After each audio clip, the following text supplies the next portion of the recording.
If you think that marketers are manipulative, you're 100% right. Honestly, good marketing and good marketers use and apply the principles of human psychology. They understand human behavior, they understand the principles of persuasion, and they use these tools to influence people's behavior. The reality is if we didn't know how to convince people to change, humans wouldn't have any impact on each other, and we wouldn't be able to influence each other to do the right thing and make the right choices. So there's 6 core pillars of persuasion that we're going to talk about today. We're going to go over the 6 main drivers of human influence on each other, the ways that we can convince other people to do things. And guys, before we get into these, I really need to drive home that we're using these pillars and these principles of persuasion for good. These are tools, so it's never the tool, it's always the user that defines whether the tool is used in a good or a bad way. And we want to make sure that with great power comes great responsibility. So if you're going to use these things to get a bunch of money without focusing on the impact that you're having on your clients,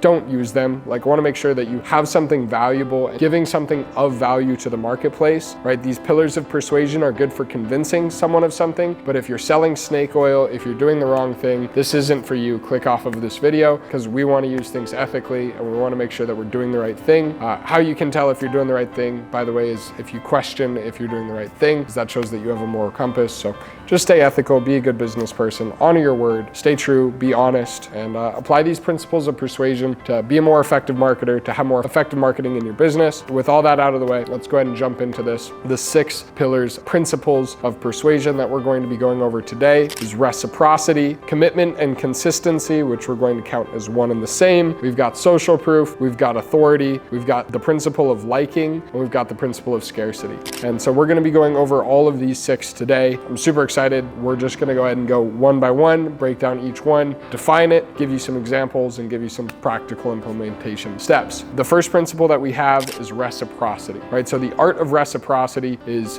when you give something, you expect something back. And so it's, you get what you give, the boomerang effect, right? It means that if something does someone for us, we naturally want to return the favor. And this is human nature, right? So all 6 of these principles are going to be hardwired in us, that when someone scratches our back, we naturally want to scratch theirs. It's a boomerang in life that you give what you get, right? For every action, there's an equal and opposite reaction. And so this is something like when you get free samples at a store, you get a free trial. These are ways to show reciprocity, right? It says, well, if I give you something for free, I naturally expect something. Now you feel invested, you feel like I've given you a gift. There's studies that have shown in business that when you give something for free as a gift to people, they're more likely to invest, they're more likely to work with you over a longer period of time, or even just say yes to a sales proposal. So you want to use the art of reciprocity. You want to make sure you're giving things on the front end, because when you give something, it's easier to get something in return. Great examples of this, like for a social media marketing company such as my own, you can give away free audits or free pieces of content on the front end, and you can say, hey, I'd love to give you some free content, I'd love to give you a free audit, and in exchange for that, let's just have a conversation, let's see how you like it. No expectations, right? We don't want to demand this, and that's the shadow side, is you don't want it to come across as you're asking for something in return. You want to frame it as a gift, and then they'll just naturally feel obliged to give something in return. That's why it's reciprocity. We're not demanding anything in return. There's no expectations. This isn't an exchange, it's a gift. Another great example for other businesses would be things like a free book, a free trial, access to a free training or a free event. These things are building reciprocity. We're adding value to the other person without any expectation of anything in exchange, right? We want to build social goodwill. So the next thing that we have is commitment and consistency. And so everybody, every human alive wants to seem consistent to those around them. We like to have a reputation. We like to have good word of mouth with other people. And so the definition of this is like, people like to be consistent with the things that they've previously said or done. And so you say, I like eating avocados. Later on, let's say you don't feel like eating avocados, but you want to maintain that consistency in your image. Or I really don't like chocolate. And then later someone offers you chocolate. You feel naturally obliged to stay consistent with what you've already said. And so consistency is a huge principle of human behavior. And so a great way to actually apply this in your marketing is if you ask people to support a certain cause, or if you ask them to fill out a form stating their beliefs or their preferences, even if they don't know that they're committing to anything, just stating those beliefs, declaring what they prefer, declaring what they would rather do, or that they're an advocate for something, will increase the likelihood that they will do something or commit to being involved in that cause later on. because they want to stay consistent with what they've said. And there's studies that show that even if other people don't hear, like if they write down their answer and it's an anonymous answer, it's like, hey, just anonymously fill out this form about what you agree with and what you disagree with. Even that form of commitment to a certain movement or a certain side of something can increase their willingness to behave consistently with that commitment later on. So some great ways that you can use this is doing polls of your audience, doing surveys of your audience. The big thing is you don't want to say it for them, right? And so allow them to pick sides, allow them to commit to a certain movement or a certain side of something. They pick that side, then they'll be more likely to engage with it later on to maintain that consistency. So super important. It's also a great way to keep people engaged with your brand is to say, yes, I like working with Harrison. Guess what? They're going to be more likely to stay with Harrison even through the rough moments or even if there's a hiccup in their relationship. And so the more touch points you can get like that, like, yes, I think this is valuable. Yes, I like working with this person. Yes, I think this is important. Yes, this is something I want to prioritize. The more touch points you can get like that, the deeper the anchor in their brain that they want to work with you or that they want to do these things. So really great, drive consistency by getting that commitment on the front end, even if it's just a yes or no statement, and then driving that through to making them change their behavior because they want to maintain consistency. Or the next principle of persuasion that we have is going to be social proof. As you guys know, social proof is a super straightforward thing, and that's when a bunch of people have done something, other people are naturally inclined to do it as well. Another term for this is the bandwagon effect, right? If you remember back in middle school, the bandwagon effect where everybody's doing something, so you feel more pressured to do it. Peer pressure is another name for the same thing. And so the reason for this is we're social animals. We look at other people to guide our own behavior, and so we always follow the crowd in what we do. And so we want to create a follow the crowd movement for what we're doing, right? We want to, like, if you see a line outside of a bar, you would prioritize going to that bar than the bar that's empty. If you see a restaurant that every table is full and there's a wait, you would assume the food and the service is higher quality at that restaurant than the restaurant that's half full, right? And so we look for other people to kind of judge what we want to do, right? We see a bunch of people wearing expensive clothing or driving expensive cars, and that's going to give us social proof that those things are justified, that it's worth the investment, even if it's irrational. And so some great ways that we can use this in our business is we can highlight customer testimonials over and over and over again. We can even highlight people deciding to work with us before their testimonials. So celebrating people that have just joined you, celebrating people that have just purchased from you, highlighting testimonials. We cannot be loud enough with this. Like, we want to put our reviews on the front end. We want to prioritize that because you're showing other people that there's a group of people that have chosen to work with you, that they're not the first one, and that there's a group, and you're going to create that herd mentality. It's a snowball effect. The more people that you have, the more other people want to join you. So you want to prioritize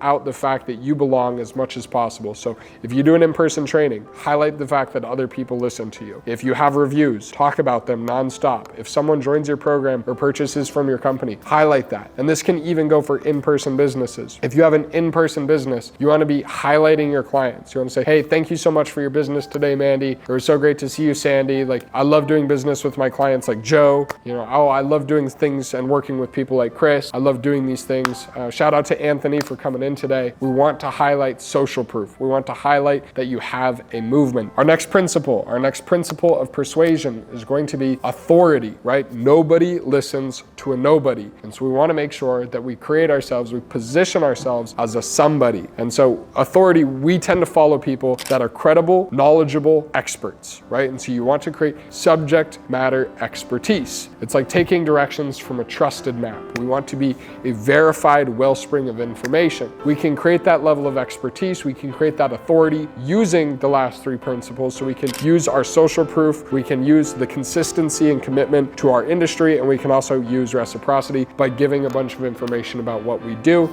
That's literally what I'm doing right now, is talking about my client results. I'm committing and showing other people, hey, this is how you do this thing, and staying consistent with it. And I'm also, I'm using the art of reciprocity by giving you awesome, valuable videos exactly like this. And then in doing all of that, I'm building a position of authority or showcasing my expertise in this subject matter, right? I may not be a good dating coach. I may not be a good fitness advisor, but if there is something I know, it's human behavior in digital marketing. Side note on this, it's really easy to become a subject matter expertise or package yourself as an authority in niche examples, right? A good friend of mine uses this framework, the for who. And so you want to figure out you are the Instagram social media marketer for high-ticket service-based businesses who are lacking an online client acquisition funnel. right? And so I'm the for who. Super important framework. Definitely apply that to build out your expertise or define your authority positioning. A great way to build your authority is collaborate with other influencers or other experts in your industry, right? So you want to showcase that you are part of the group of experts in an industry. And so titans of industry, in my industry, for example, would be people such as Iman Gadzhi